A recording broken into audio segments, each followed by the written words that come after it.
بسم اللہ الرحمن الرحیم۔ آج ہم گفتگو کریں گے قربانی کے جانوروں پر کہ کس کس جانور کی قربانی کرنا جائز ہے۔ تو سب سے پہلے بکرا بکری ہو، دمبا ہو، بھیڑ ہو، نر مادہ، گائے، بھینس، اونٹ اور ان کے مذکر و مؤنث، یہ تمام قسموں کی قربانی اللہ تعالیٰ نے جائز اور حلال قرار دی ہے۔ بکرا بکری اور دمبا اور بھیڑ یہ ایک آدمی کی طرف سے کی جاتی ہے، جبکہ گائے میں، بھینس میں، اونٹ میں 7 آدمی قربانی کا حصہ ڈال سکتے ہیں، لیکن کسی کا حصہ 7ویں حصے سے کم نہ ہونا چاہیے، اور نیت سب کی اللہ کی رضا ہو، صرف گوشت کھانا مقصود نہ ہو۔ اگر کسی ایک کی بھی نیت یہ ہوگی تو سب کی قربانی باطل ہو جائے گی۔ قربانی کے لیے اگر کسی آدمی نے جانور خریدا، مطلقاً خرید لیا اور نیت یہ تھی کہ اس کے اندر اوروں کو بھی شریک کر لوں گا، تو یہ ایسے شریک کرنا درست ہے۔ لیکن اگر کسی آدمی نے قربانی کا جانور خریدا اور نیت یہ کی کہ میں اس میں کسی اور کو شریک نہیں ٹھہراؤں گا بلکہ خود اپنے اعتبار سے اپنی ذات کے لیے قربانی کروں گا، کیا اس آدمی کا بعد میں کسی اور کو شریک ٹھہرانا، اپنے ساتھ حصہ دار بنانا جائز ہے یا نہیں؟ تو اس کا جواب یہ ہے کہ اگر قربانی کے جانور کے بارے میں اس کا نصاب دیکھا جائے گا، اگر اس پر قربانی واجب ہے، اس پر قربانی کرنا اگر واجب ہے، تو اب اس صورت کے اندر اگر یہ اوروں کو شریک کرنا چاہے تو کر سکتا ہے، لیکن نہ کرنا بہتر ہے۔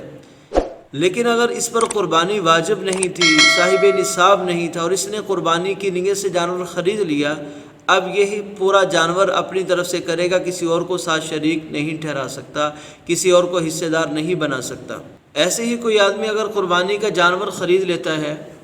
لیکن وہ جانور گم ہو گیا، اب دوسرا جانور خریدا تو پہلا جانور بھی مل گیا، اس صورت میں بھی یہی مسئلہ ہے کہ اگر یہ آدمی صاحب نصاب تھا، اس پر قربانی کرنا واجب ہے، تب تو یہ ایک قربانی کرے گا، دوسرا جیسے مرضی اس کو سیل کر دے یا فروخت کر دے، جو بھی کر لے۔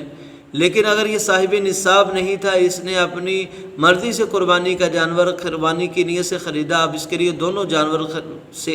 اللہ کے راستے میں قربان کرنا، ذبح کرنا اس کے لیے ضروری ہے۔ قربانی کے جانور کے لیے بکرا اور بکری وہ 1 سال کے ہونا ضروری ہے، گائے بھینس یہ 2 سال کے ہونا ضروری ہیں، اونٹ 5 سال کا ہونا ضروری ہے، اس سے کم کی قربانی جائز نہیں۔ البتہ دمبا یا بھیڑ اگر 6 ماہ کی ہو، 6 ماہ سے زیادہ ہو، سال سے کم ہو، لیکن دیکھنے میں وہ 1 سال کی دکھائی دے، تب اس کی قربانی کرنا جائز ہے۔ کوئی جانور ایسا ہے کہ وہ اندھا ہے، اسے نظر نہیں آتا، یا اس کی آدھی بنائی چلی گئی، 1/3 سے زیادہ ہے، تو اس جانور کی قربانی جائز نہیں۔ ایسے ہی ایک جانور کے کان ہیں، وہ کٹے ہوئے آدھے ہیں یا بالکل نہیں ہیں یا 1/3 سے زیادہ ہیں، تو ایسے جانور کی قربانی کرنا بھی جائز نہیں ہے۔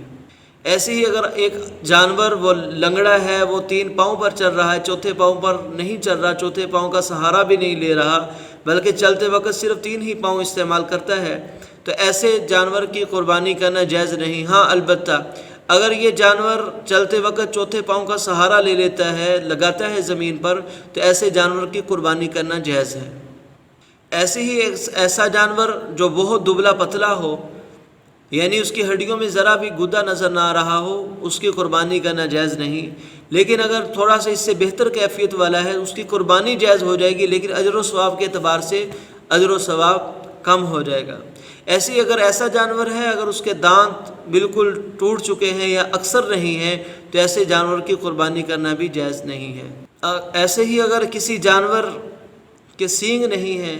پیدائشی طور پر، یا سینگ اوپر سے ٹوٹا لیکن نیچے کا گدا باقی ہے، تو ایسے جانور کی قربانی کرنا جائز ہے۔ ہاں البتہ اگر جانور کا سینگ جڑ سے ہی ٹوٹ چکا ہے، تو اب ایسے جانور کی قربانی کرنا جائز نہیں ہے۔ ایسے ہی کھسی جانور کی قربانی کرنا وہ بہتر ہے، افضل ہے۔ ایسے ہی اگر کسی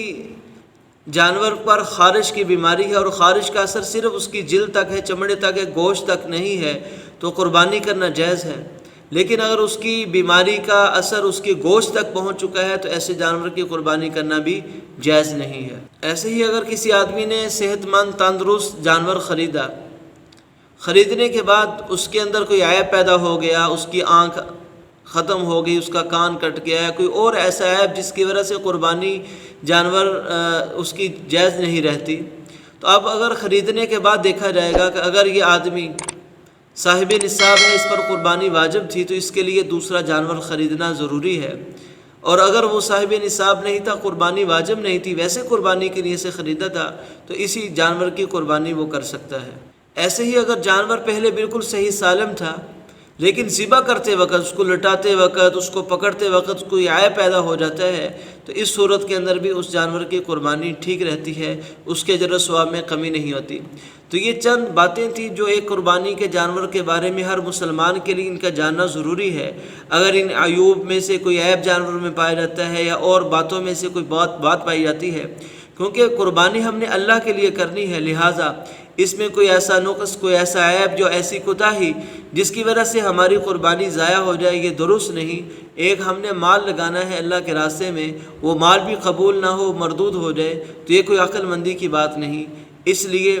ایسے جانور کا انتخاب کیا جائے جو بہت اعلیٰ درجے کا ہو، شاندار ہو، اپنی وسعت کے مطابق خریدا جائے، ہر عیب سے پاک خریدا جائے، اور اللہ کی رضا کے جذبے کے ساتھ خریدا جائے، تو انشاءاللہ یہ قربانی ہمارے گناہوں کا کفارہ بن جائے گی، اللہ کے قرب کا ذریعہ بن جائے گی۔ مع السلام۔